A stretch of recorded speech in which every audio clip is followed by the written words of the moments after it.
காவல்துறை ஆணையர்னு மட்டும் இல்லை, திமுக சார்பாக யார் பேசினாலும் சரி, திமுக கூட்டணி கட்சிகள் சார்பாக யார் பேசினாலும் சரி, அவங்க எல்லாரும் சொல்லக்கூடிய ஒரே ஒரு விஷயம் என்ன அப்படின்னா, ஒரே ஒரு ஆர்கியூமெண்ட் என்ன அப்படின்னு கேட்டிங்கன்னா, இங்கே பாருங்கள், குற்றச்சாட்டு பதிவு பண்ண உடனே அவங்க புகார் கொடுத்த உடனே 2 மணி நேரத்தில் நாங்கள் பிடிச்சிட்டோம்.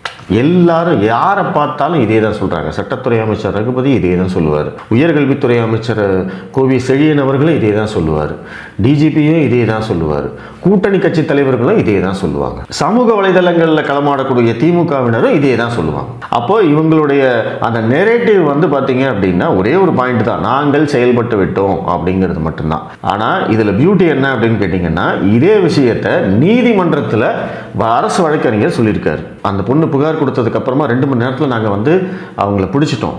அப்படி இருக்கிறபோது காவல்துறையை பாராட்டாமல் நம்ம வந்து கேள்வி கேட்குறது எந்த விதத்தில் நியாயம் அப்படின்னு உயர் நீதிமன்றத்தில் வாதாடி இருக்கார்.